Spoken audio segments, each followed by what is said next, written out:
Let's take a look at another simple LeetCode question and look at a few key techniques. This one is called count the words with a given prefix. You're given a list of words like so and a string. Basically, we want to know how many words in this list have this as a prefix. So in this case, we have attention and attend, whereas pay and practice don't have this prefix. So the answer for this one should be 2. Now, the first way to get this done is to define a simple variable. This will be a counter.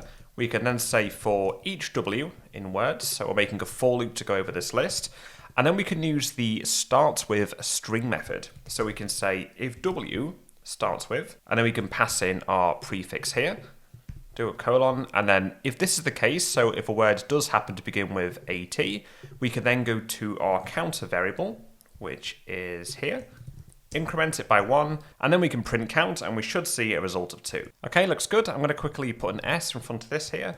This now comes down to 1. Okay, so this proves that our code works fine. Okay, now let's go through a more complex solution using a comprehension. We'll define C, and then inside our generator expression, we're going to say W for W in words, but then we'll do the conditional at the end. So we'll then say if W dot starts with, and then pass in pref in here. Now to show you what the content of this look like, I'm actually going to just print this off as a list. So if I say print list of C, we get attention and attend. But then rather than including the words, we can change W to 1. So say put a 1 in instead. And then what we can do is then rather than doing list of C, print off the sum of C instead. And there we go, we get 2. So there you go, there's 2 of my solutions to the same problem. I'd love to hear from you guys. Which one do you think is better? Feel free to post in the comments. Which one do you think is faster and why?